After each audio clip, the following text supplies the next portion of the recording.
गणी असं येळी झोपत नाही कधी. गणी, ए बाळा, बाळा काय झालंय? तू तू का झोपलायस? बरं वाटत नाहीये का तुला? सकाळपासून जरा कणकणच आहे अंगात. काय? अरे मग तू तू मला आधी का नाही सांगितलं? मी एक काम करते, काढा बनवून आणते, तो प्यायलास की बरं वाटेल. हा, मी आले. काय हा, सावकाश सावकाश. काय झालंय गणी? हा, बा असा अचानक गावाला का गेला? मला बी सोबत नाही घेऊन गेला. मला बाची लय आठवण येत्या. गणी, बाई येईल लवकरच. तो आला ना की तो तुला बाहेर फिरायला बी घेऊन जाईल. पण तो यायच्या आधी तुला ठणठणीत बरं व्हायला पाहिजे का नाही?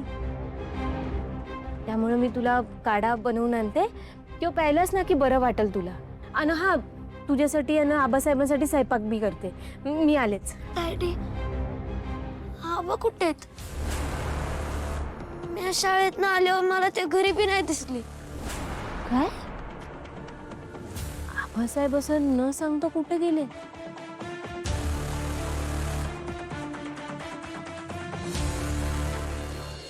हॅलो, काय नवरीबाई, कुठवर आली आहे तुमची तयारी?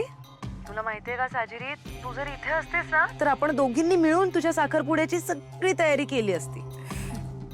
थँक्यू, पण माझ्या आईची अशी इच्छा होती की आम्ही सगळ्यांनी एकत्र घरी यायचं साखरपुड्याला, सो नाही थांबू शकले.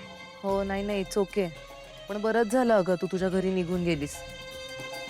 ते ज्या प्रकारची वागणूक तुला मिळत होती आणि जे काही घडत होतं आजूबाजूला, त्याने तुला किती त्रास झाला असेल हे मी समजूच शकते. त्रास तर खूप झालाय, पण मला माझ्या आदित्यवर पूर्ण विश्वास आहे. आदित्य आणि पारूमध्ये फक्त चांगली मैत्री आहे, बाकी काहीच नाही. पण ते सयाजी काका असं का बोलत होते ना, मला काही कळतच नाहीये. तुला एक सांगू का साजिरी, मला तर वाटतं हा ना सगळा त्या सयाजी मामांचा प्लॅन आहे.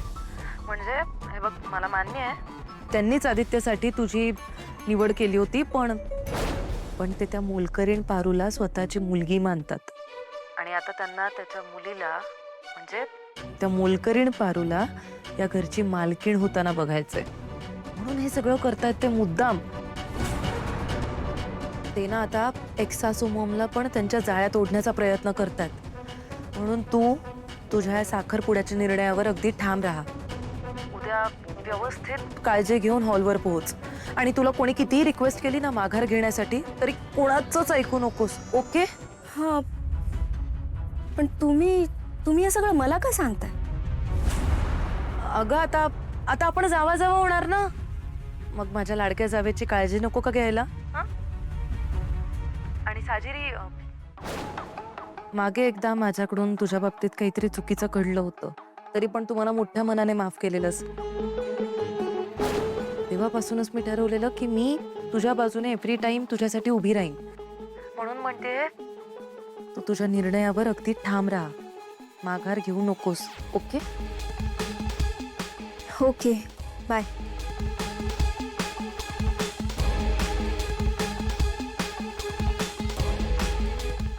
चला, या साजिरीला तर मी पटवलंय, पण बिचारे किर्लोस्कर्स, त्यांना माहीतच नाहीये की आज फक्त आदित्य आणि साजिरीचा साखरपुडाच नाही, तर त्या मारुती आणि सयाजीच्या आयुष्याचा शेवटचा दिवसही असेल.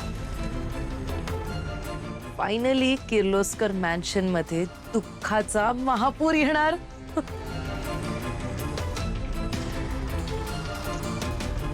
दिशा, मला वाटलंच होतं ही सगळी चाल तुझीच असणार आहे. तुला जरा डोक्याचा भाग आहे का ग? तुला कळतंय त्या वाघिणीच्या शेपटीवर पाय ठेवलास तू. त्या सयाजीला जरा जरी खर्चटलं ना तरी वहिनी तुला जिवंत ठेवणार नाहीत. हं, मला माहिती आहे ना, तो सयाजीच त्या अहिल्याची सगळ्यात मोठी ताकद आहे.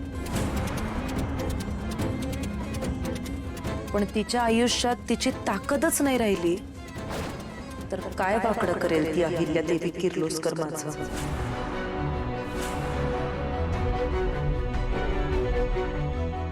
मी आलेच, जरा मला एक काम आहे.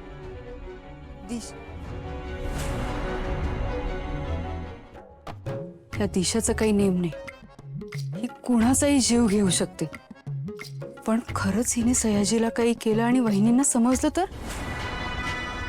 वहिनी अख्ख्या जगाला आग लावण्याशिवाय राहणार नाहीत. हे काही नाही, मला आत्ताच्या आत्ता वहिनींकडे जाऊन वहिनींना सावध करायलाच हवं.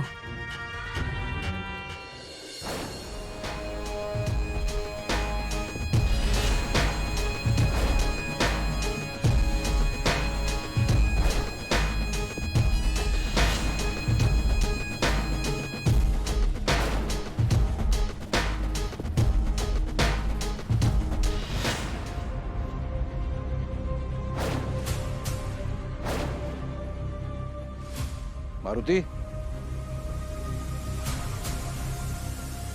मारुती, अरे सावित्रीने तर हेच गोडाऊन सांगितलं होतं. ते दिसत नाही तो. गेला कुठे मग? मारुती, मारुती कुठे आहेस तू? गणेश,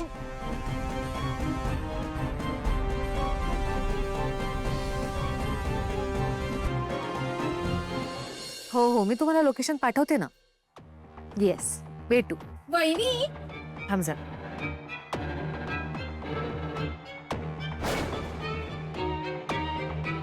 नाही नाही नको. आता हा दागिन्यांचा विचार अजिबात करायला नको. जी महत्वाची गोष्ट वहिनींना सांगायला आली आहे तीच सांगते. वहिनींना ही ताजी बातमी देते आणि खुश करते. म्हणजे वहिनी खुश होऊन स्वतःचा यातला एक दागिना मला देतील आणि त्यांना माझा अभिमान पण वाटेल, है ना? वहिनी, बोल, काय म्हणत होतीस? तुम्हाला माहितीये का सयादादा कुठे गेलेत ते?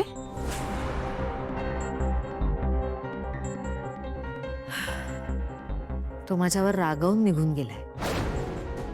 पण तो असं न सांगता कुठे गेलाय काहीच कळत नाहीये. वहिनी, हे बघा, आपल्याला ना असं शांत बसून अजिबात चालणार नाहीये. हा, आपण त्यांचा शोध घ्यायला हवा, त्यांना शोधायला हवं. ते कुठे गेले ते बघायला हवं. कारण काय आहे, मुलाचा मामाच नसेल साखरपुड्याला तर मग साखरपुडा कसा होणार, है ना? दामिनी, शोधायला तो काय हरवलाय का? तो रागावून कुठेतरी निघून गेलाय. पण माझी खात्री आहे आदित्यच्या साखरपुड्याला सयादादा नक्की येणार. पण वहिनी, ती दामिनी, घरात शुभ कार्य असताना काय अशुभ बोलतीयस तू? जाऊन तयारी कर. त्याच्यापेक्षा आपल्याला खूप कामं आहेत करण्यासारखी. तयार हो, अशीच नको बसूस. जा. हो, तुम्हालाच फोन करत होते, बोला. वहिनी माझ्यावर विश्वास का नाही ठेवत? मी नेहमी या किर्लोस्करांच्या भल्याचाच विचार करते ना, पण नाही, यांना माझं पटत नाही. जाऊ दे, आता मी त्यांना काही सांगणारच नाही. ज्या दिवशी सयादादा त्यांना मिळणार नाही तेव्हा येतील माझ्याकडे, दामिनी प्लीज सांग, दामिनी प्लीज सांग. तेव्हा मी अजिबात सांगणार नाही. त्यांनी माझ्याकडे माफी मागितली तरी नाही सांगणार. जाऊ दे.